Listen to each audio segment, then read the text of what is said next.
T20 world cup में भारत की एक और शर्मनाक और दर्दनाक हार हो गई है। न्यूजीलैंड ने भारत को 8 विकेट से हरा दिया है। भारत ने न्यूजीलैंड को 111 रन का लक्ष्य दिया था। अब सेमीफाइनल में जाने की राह भारत के लिए मुश्किल हो गई है। क्या हम इतना खराब खेलते हैं या बाकी सब हमसे अच्छा खेलने लगे? आज की हार के बाद क्या कहा जाए? आपके सवाल में आपका जवाब छुपा है। क्या हम इतना खराब खेलते हैं या फिर सामने वाले अच्छा खेलते हैं? हम बहुत खराब खेल रहे हैं पिछले 2 मैचों से। हम टीम इंडिया की तरह उस टीम इंडिया की तरह खेल ही नहीं रहे हैं जिस टीम इंडिया की बल्लेबाजी इतनी खतरनाक होती थी, जिसकी बात की जाती थी, जिससे गेंदबाज खौफ खाते थे कि टीम इंडिया के पास केएल राहुल है, टीम इंडिया के पास विराट कोहली है, टीम इंडिया के पास रोहित शर्मा है, टीम इंडिया के पास हार्दिक पांड्या है, ऋषभ पंत है। ऐसी बल्लेबाजी और ऐसी बल्लेबाजी अगर लगातार 2 मैचों में फ्लॉप हो जाए तो फिर हालत यही होगी जो आज फिर से हुई है। लगातार दूसरी हार कह सकते हैं। एक बार फिर से टीम इंडिया की शर्मनाक हार हुई है और इस हार की वजह से अब टीम इंडिया पर वर्ल्ड कप से बाहर होने का खतरा मंडराने लगा है। या फिर आप ये मानकर चलिए कि लगभग team India T20 world cup की सेमीफाइनल की रेस से बाहर हो चुकी है। इतना बुरा प्रदर्शन, इतना बुरा बैटिंग का प्रदर्शन, बड़े बड़े बल्लेबाज एक बार फिर से फ्लॉप हो गए। उस विकेट पर जिस पर मुश्किल से 15 ओवर में ही रनों का पीछा कर लिया न्यूजीलैंड की टीम ने, उसी विकेट पर टीम इंडिया के बल्लेबाज रनों के लिए जूझते हुए नजर आए। ईशान किशन को आज लाया गया था पूजा कि कुछ बदलाव होगा, लेफ्ट राइट कॉम्बिनेशन होगा, लेकिन वो बदलाव भी टीम इंडिया के काम नहीं आया। शुरुआत में ही दूसरे तीसरे ओवर में ही ईशान किशन आउट हो गए। इसके अलावा केएल राहुल भी कुछ खास कमाल नहीं कर पाए। रोहित शर्मा, जैसे कि मैं आपको हमेशा से कह रहा हूं, आईसीसी के किसी भी बड़े मुकाबले में, ऐसे मुकाबले में जो करो या मरो का हो, या फिर सेमीफाइनल हो या फिर फाइनल हो, जिसमें जीत किसी भी कीमत पर जरूरी हो, ऐसे किसी भी बड़े मैच में मैंने पिछले कई सालों से रोहित शर्मा को चलते ही नहीं देखा है।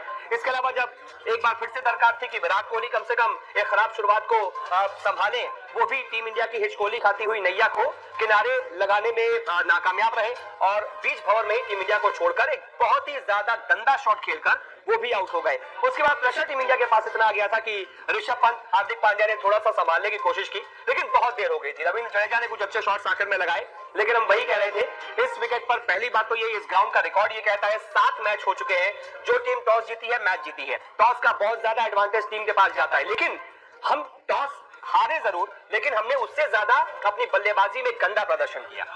हम टॉस हारे लेकिन विकेट हमको अच्छा मिला हुआ था। हम अगर अच्छी बैटिंग करते, 160 170 बनाते, 5 ओवर में हमारे 30 रन थे, 1 विकेट था, हम वहां से बना सकते थे। 33 रन हो गए थे 5.1 ओवर में, वहां से हम अच्छा एक्सपेक्ट करते तो बनाते, लेकिन हमारे बल्लेबाज न जाने किस जल्दबाजी में थे, गंदे गंदे शॉट्स खेलकर लगातार विकेट्स फेंक कर चले आ रहे थे। कोई एक ऐसी गेंद पूजा न्यूजीलैंड के गेंदबाज की तरफ से नहीं पड़ी जैसे कि पाकिस्तान ने डाली थी विकेट टेकिंग डिलीवरी। हमारे बल्लेबाजों ने विकेट्स फेंके हैं, चाहे ईशान किशन का विकेट हो, पैड पर बॉल थी, बड़े आराम से जिस बॉल पर वो आराम से छक्का लगाते हैं उस पर वो आउट हो गए। केएल राहुल को छोटी बॉल पड़ी, उन्होंने भी वही शॉट खेला।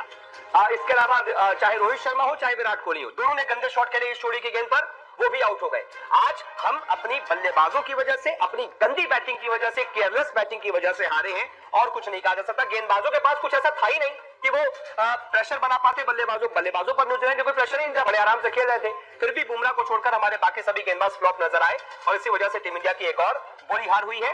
और अब टीम इंडिया को ये दुआ करनी पड़ेगी कि पहली बात तो ये कि वो अपने बाकी के 3 मैच जीत जाए और उसके बाद फिर बहुत सारे जो है वो समीकरण है कि न्यूजीलैंड अफगानिस्तान से हार जाए, अफगानिस्तान को कोई और टीम हरा दे, उसका नेट रन रेट खराब हो जाए, लेकिन ये मानकर चलिए कि आप 70 से 80% तो आप सेमीफाइनल की रेस से बाहर हो चुके हैं। और इससे शर्मनाक कुछ नहीं हो सकता कि वो टीम इंडिया जो वर्ल्ड कप की प्रबल दावेदार कही जा रही थी, 3 से 4 टीमें थी जिनको बहुत बड़ा दावेदार कहा जा रहा था, उसमें सबसे बड़ा दावेदार टीम इंडिया को ही कहा जा रहा था, क्योंकि ये टीम इंडिया के वही खिलाड़ी है जो इन्हीं पिचों पर पिछले 2 महीने से खेल रहे हैं।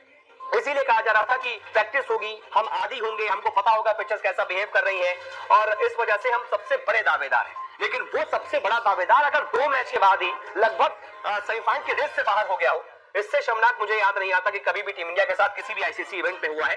2007 में हुआ था, हम पहले राउंड से ही बाहर हो गए थे, बांग्लादेश ने हमें हराया था, बहुत बुरी हार और शर्मनाक हार हुई थी और उस टीम को भी बहुत बड़ा दावेदार कहा जा रहा था, लेकिन वो 50 ओवर का वर्ल्ड कप था, ये T20 20 ओवरों का वर्ल्ड कप है। लेकिन हमारे साथ यहाँ पर भी वही हो गया, जिस टीम को सबसे ज्यादा कहा जा रहा था कि दावेदार जीत थी, वही टीम 2 मैच के बाद ही लगभग बाहर हो गई है सेमीफाइनल की रेस से। बिल्कुल अपूर्व, देखिए अब जैसा कि आपने बताया कि अब इफ और बट वाली पोजीशन में टीम इंडिया आ चुकी है कि अगर बाकी टीमें कैसा प्रदर्शन करती है, रन रेट क्या होता है, उस पर निर्भर करेगा कि आगे की राह टीम इंडिया के लिए इस टूर्नामेंट में क्या होने वाली है। लेकिन आज के मैच की अगर हम बात करें तो भारतीय बल्लेबाजों ने जो प्रदर्शन किया है वो बिल्कुल सवालों के घेरे में है, क्योंकि देखिए अगर आप एक अच्छा स्कोर बोर्ड पे नहीं दे पाते हैं तो गेंदबाज उसे डिफेंड कहां से करेगा। बिल्कुल सही बात है, बल्लेबाजों को रेस तो बनाने पड़ेंगे ना पूजा। बड़े मैचों में अगर आप लगातार फेल होंगे तो फिर आप हारेंगे, यही नतीजा निकलेगा। आप बड़े बड़े बल्लेबाज हैं आपकी टीम में, वो अगर केयरलेस शॉट खेलकर आउट होंगे, वो लापरवाही भरा रवैया दिखाएंगे। नाम से नहीं होता है कि आप विराट कोहली हैं, आप रोहित शर्मा है, आप केएल राहुल है, जो इन्हीं यूएई की पिचेस पर पिछले 2 सीजन से आईपीएल के 600 रन बना रहे हैं।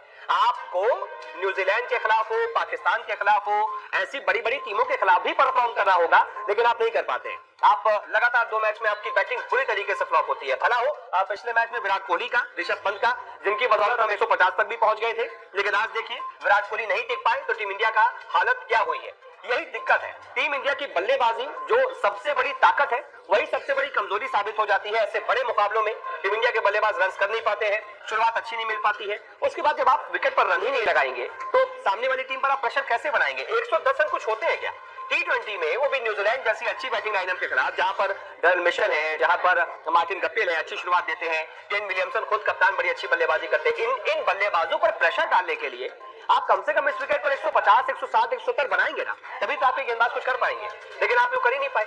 आप पता नहीं किस जल्दबाजी में खेल रहे थे।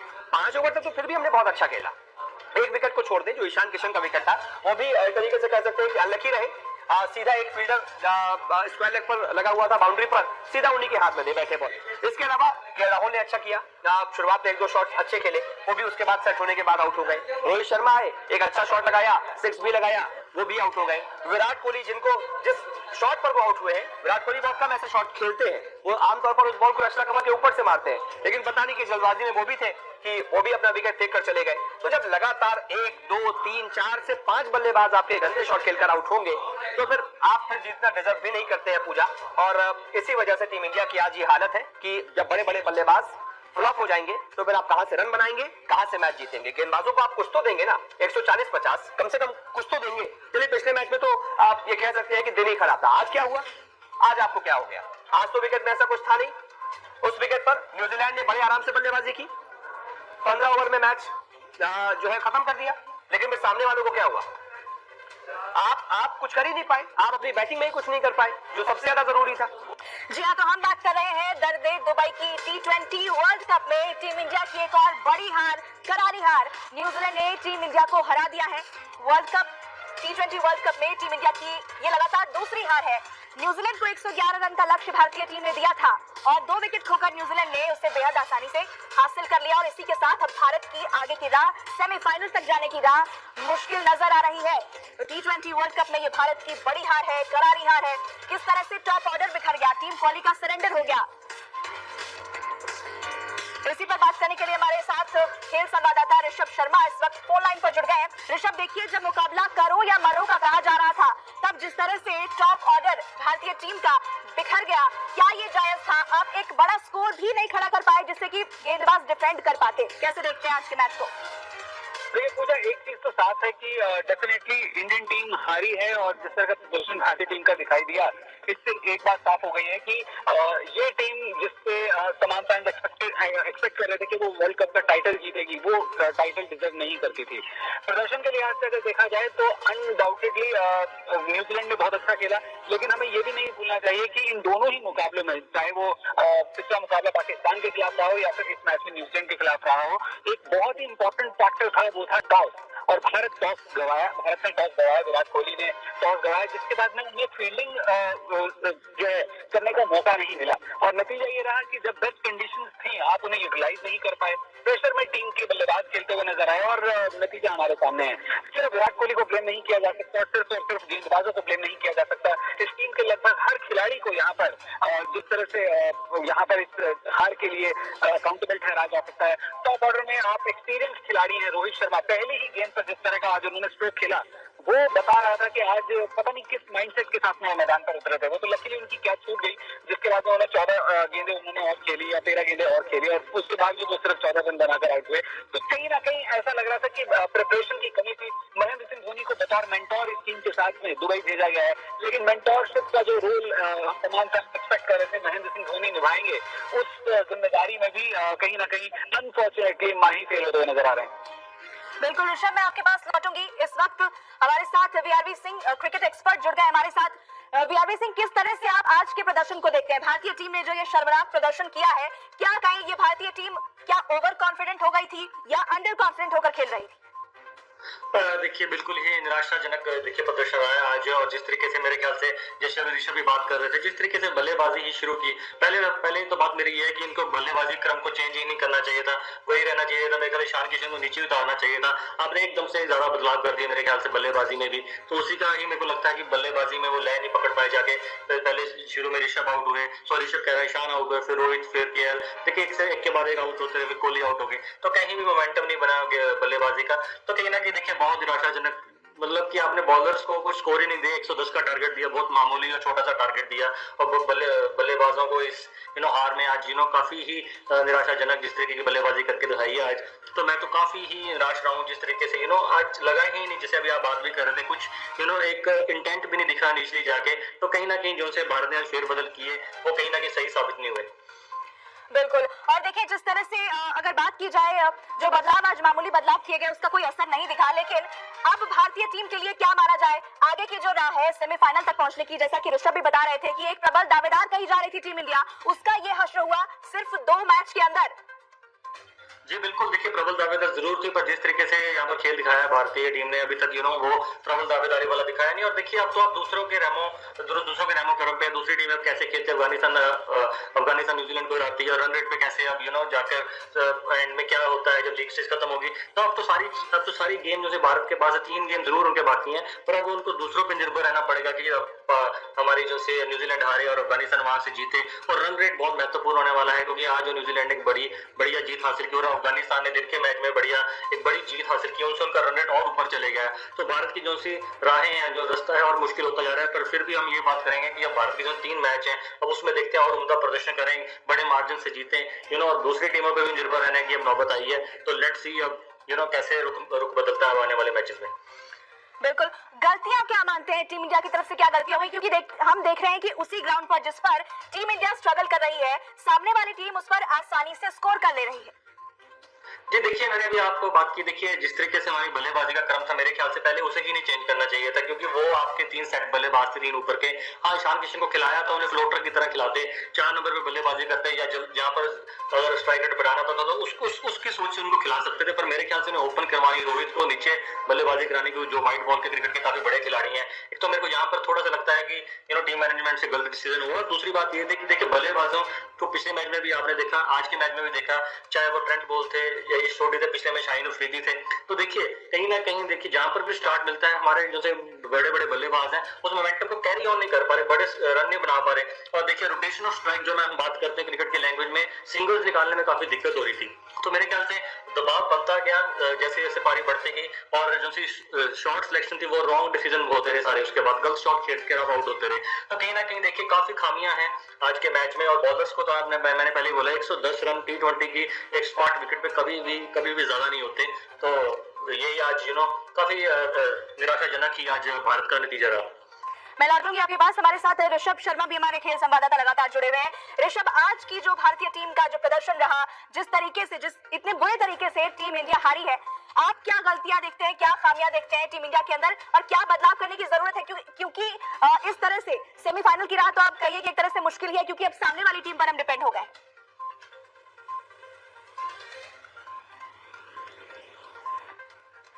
शायद ऋषभ के साथ हमारा संपर्क इस वक्त नहीं जुड़ पा रहा है। वीआरवी सिंह लगातार हमारे साथ बने हुए हैं, क्रिकेट एक्सपर्ट, उनसे बात कर लेते हैं। वीआरवी सिंह, जिस तरह से अब बात की जाए इफ और बट वाले सिचुएशन में टीम इंडिया आ चुकी है, क्योंकि अगर आगे खेलना है तो अब सामने वाली टीम कैसा प्रदर्शन करती है, क्या रन रेट होता है, उस पर हम डिपेंड हो गए हैं। लेकिन जो स्कोर, जैसा कि आप बता रहे थे कि गेंदबाजों के लिए एक बड़ा स्कोर नहीं था जिसे वो डिफेंड कर पाते, और भारतीय बल्लेबाज जो टॉप ऑर्डर के हैं, 50 रन के अंदर 5 बल्लेबाज वापस पवेलियन की तरफ लौट जाते हैं। जी बिल्कुल, देखिए जैसे अभी आपने बात की 50 रन के अंदर 5 आउट हो जाते हैं, और उसके बाद भी जो से नीचे वाले क्रम के बल्लेबाज आते हैं, देखिए वो भी एक पारी को संभालने की कोशिश करते हैं। तो हार्दिक और जैसे कि जडेजा ने 20-25 रन की पारी, 29 रन की पारी खेली जडेजा ने, तो कहीं ना कहीं देखिए 110 रन नहीं बन पाएगी, वो बिल्कुल भी काफी नहीं होते हैं जब आप T20 का मैच खेलते हैं स्पॉट विकेट पर। तो वहां पर भी पहले जैसे आपने बोला 50 और 5, भारत को मेरे ख्याल से थोड़ा सा वहां पर समय लेना चाहिए था, भारतीय खिलाड़ियों को, भारतीय बल्लेबाजों को थोड़ा समय लेते तो थोड़ा सम्मानजनक स्कोर पर पहुंच सकते थे।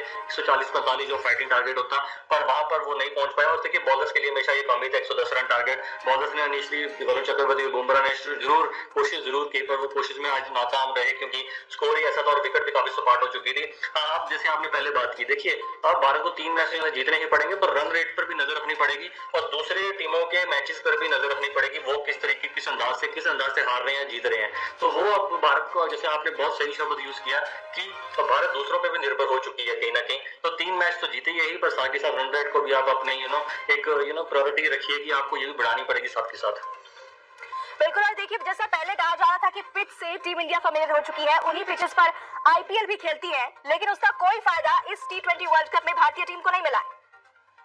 जी बिल्कुल। देखिए जैसे हम पहले भी बात कर चुके हैं काफी शोज में कि दुबई हो, शारजा हुआ, चाहे अबू धाबी हो, इनमें काफी समय से क्रिकेट खेले, पिछली आईपीएल भी खेली, अभी आईपीएल जो सी मैचेस वो पर भी वहां पर खेले। तो कहीं ना कहीं देखिए भारत की टीम की जो सी प्रैक्टिस थी या जो उनकी तैयारी थी वो तो संपूर्ण थी, पर यहाँ पर आके जिस तरीके से बल्लेबाजी कर रहे हैं, कुछ ऐसे लग रहा है कि स्पेशली मैं केएल राहुल की बात करूंगा, चाहे रोहित की बात करूँ, वो स्टार्ट नहीं दे पा रहे जो अपने आईपीएल फ्रेंचाइजीज को देते थे, इतना बढ़िया खेलते आ रहे थे। यहाँ पर आके दबाव नहीं मेरे ख्याल से वो सह पा रहे। तो कहीं ना कहीं देखिए चूक हो रही है, लंबी पारी खेलने की कोशिश तो कर रहे हैं, पर डिसीजन मेकिंग ऑफ शॉट्स वो कहीं ना कहीं गलत लग रही है। तो मेरे ख्याल से आप कह सकते हैं कि हमारा जो टॉप 4 बल्लेबाज हैं वो काफी ही स्ट्रगल कर रहे हैं वहां पर। हालांकि विराट ने पिछले मैच 50 रन जरूर बनाए, पर आज भी उनके साथ भारत को कुछ ज्यादा उम्मीद नहीं मिली और रन नहीं बना पाए। तो टोटल 4-5 हमारे जो टॉप के बैट्समैन हैं वो टोटल पिछले 4-5 मैचेस से कुछ नहीं कर पा रहे हैं। और तो फिर बॉलर्स को अगर आप सम्मानजनक स्कोर बोर्ड पर नहीं लगा के देंगे तो फिर वो डिफेंड भी नहीं कर पाएंगे।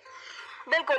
और जिस तरह से देखा जाए, क्या ये कहना सही होगा कि भारतीय टीम एक तरह से दबाव में खेलती है, क्योंकि आईपीएल खत्म होने के 1 हफ्ते के बाद ही T20 विश्व कप की शुरुआत हो जाती है, तो क्या एक तरह का प्रेशर भी खिलाड़ियों के ऊपर होता है, ये कहना क्या जायज होगा?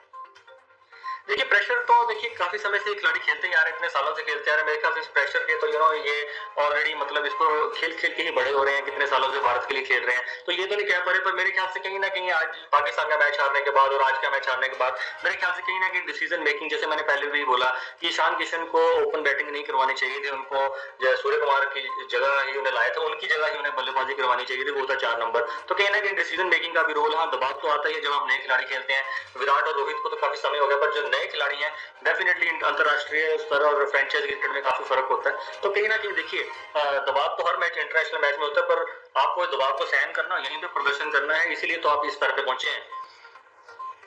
जी देखिए वीआरपी सिंह, कहा जाता है कि जो बेहतरीन टॉप ऑर्डर है वो भारतीय बल्लेबाजी को कहा जाता है दुनिया में इस तरह की बेहतरीन क्रम है हमारे पास बल्लेबाजी का। लेकिन पिछले 2 मैचेस में पाकिस्तान के साथ मैच हो या फिर न्यूजीलैंड के साथ ये मैच हो, इसमें हमने देखा कि जो टॉप ऑर्डर की बल्लेबाजी है वो किस तरह से बिखर गई। इस पर समझने की जरूरत है, सोचने की जरूरत है कि आखिर ये क्यों हो रहा है। जी बिल्कुल, ये टीम मैनेजमेंट के लिए और ये हमारे जितना कोचिंग स्टाफ है वहाँ पर उनके लिए बहुत बड़ी ये चुनौती आने वाले मैचेस के लिए, क्योंकि देखिए इन्हीं से उम्मीद थी, जैसे अभी आपने सही बात बोली कि बहुत बड़ा टॉप 3 हमारे हैं, बल्लेबाज हैं, पूरी दुनिया में उनको माना जाता है। तो पर यहाँ पर 2 मैचेस में अभी वो फॉर्म नहीं दिखी, वो रन्स नहीं दिखे, वो लाइन नहीं दिखी बिल्कुल। तो डेफिनेटली एक सोचने की बात है और मेरे ख्याल से आपको अपने जो से प्रमुख बल्लेबाज हैं उनको अपने स्थान पर ही बैटिंग करवानी चाहिए। अगर आप किसी को इंक्लूड भी कर रहे हैं टीम में तो उनको ज्यादा सूर्य कुमार यादव की जब ईशान किशन को लाए थे उनको 4 नंबर बल्लेबाजी करवानी चाहिए थी, क्योंकि फेरबदल अगर आप इतने करेंगे बड़े मैचेस में कहीं ना कहीं कंफ्यूजन भी हो जाती है। तो हाँ, ये भारतीय थिंक टैंक के लिए बहुत बड़ी एक सोचने की बात है कि हमारे तीनों में से जो प्रमुख बल्लेबाज है, हालांकि विराट ने पिछले मैच में प्रदर्शन किया था, पर रोहित और केएल की मैं स्पेशली बात करूंगा, उनको स्टेप अप करना पड़ेगा भारत को। अगर इस टूर्नामेंट में बने रहना, बड़े स्कोर बनाने पड़ेंगे और बड़े स्कोर भी बनाने पड़ेंगे, इतना स्कोर बनाने पड़ेंगे कि हमारा स्ट्राइक रेट, रन रेट सब बढ़िया रहे आने वाले मैचेस में।